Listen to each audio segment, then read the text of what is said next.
Apa kabar anak-anak hebat?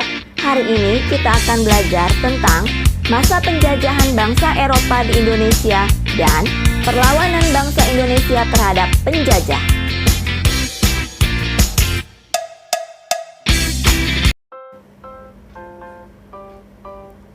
Cengkih Indonesia memiliki kualitas yang baik dan harga yang murah sehingga menarik bagi bangsa asing yang ingin menjualnya kembali dengan harga yang lebih tinggi.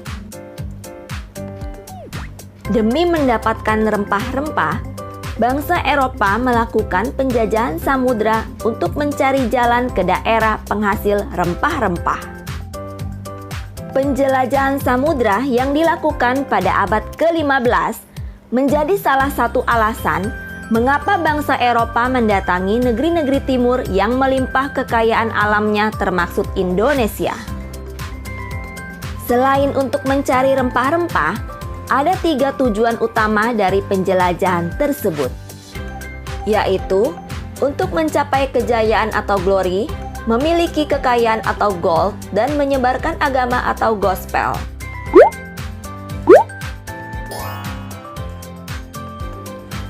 Bangsa Eropa yang pertama kali sampai di Nusantara adalah bangsa Portugis.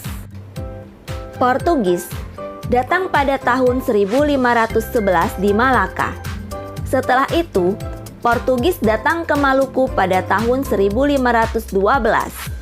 Mulanya, Portugis datang untuk berdagang pala dan cengkih sehingga disambut baik oleh kerajaan Ternate. Pada tahun 1522, Portugis membantu kerajaan Ternate mendirikan benteng untuk menghindari serangan dari kerajaan Tidore yang dibantu oleh Spanyol. Spanyol dan Portugis bersaing untuk menguasai perdagangan rempah-rempah di Maluku. Persaingan berakhir melalui perjanjian Saragossa yang membuat Spanyol meninggalkan Maluku. Akibatnya, Portugis memonopoli perdagangan serta ikut campur dalam urusan kerajaan. Akhirnya, Portugis berhasil diusir oleh rakyat Maluku pada tahun 1575. Bangsa Eropa lainnya yang menjajah Indonesia adalah Belanda. Belanda pertama kali datang ke Indonesia dipimpin oleh Cornelis de Houtman pada 27 Juni 1596 di Banten. Belanda kembali datang pada tahun 1598 di Banten dengan tujuan untuk berdagang. Namun, tujuan Belanda kemudian berubah untuk menguasai Banten yang menjadi pusat perdagangan rempah-rempah. Belanda membentuk Verenigde Oost-Indische Compagnie atau VOC untuk memonopoli perdagangan rempah-rempah di Banten tahun 1602 yang dipimpin oleh Jan Pieterszoon Koen. Sikap VOC yang semena-mena mendapat perlawanan dari rakyat Indonesia. Akhirnya, VOC mengalami kebangkrutan dan resmi dibubarkan pada tanggal 31 Desember 1799. Ada beberapa kebijakan Belanda yang membuat rakyat Indonesia menderita, yaitu kerja paksa atau Rodi yang merupakan salah satu program Gubernur Jenderal Herman William Daendels. Proyek utamanya yaitu membuat jalan sepanjang utara Pulau Jawa dari Anyer Banten sampai Panarukan Jawa Timur. Selanjutnya, tanam paksa yang dikeluarkan oleh Gubernur Jenderal Johannes van den Bosch. Berikut ini beberapa perlawanan yang dilakukan rakyat Indonesia.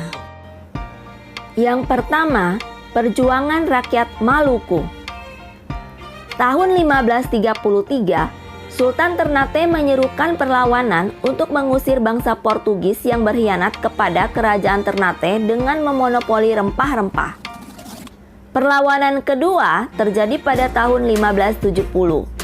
Perlawanan tersebut dipimpin oleh Sultan Babunglah disebabkan oleh tewasnya Sultan Hairun. Portugis menyerah dan meninggalkan Maluku pada tahun 1575. Yang kedua, perjuangan rakyat Sumatera. Di Aceh, perlawanan dipimpin oleh Teku Umar, Teku Cikditiro, Panglima Polim, dan Cut Nyadin. Rakyat Aceh menggunakan taktik perang gerilya, yaitu memasuki hutan agar tidak mudah ditangkap. Di Sumatera Utara, perlawanan dipimpin oleh Sisingamangaraja XII. Penyebabnya yaitu Belanda ingin menguasai Tapanuli. Di Sumatera Barat, perlawanan dipimpin oleh Tuanku Imam Bonjol. Penyebabnya adalah politik adu domba Belanda terhadap kaum adat dan kaum padri.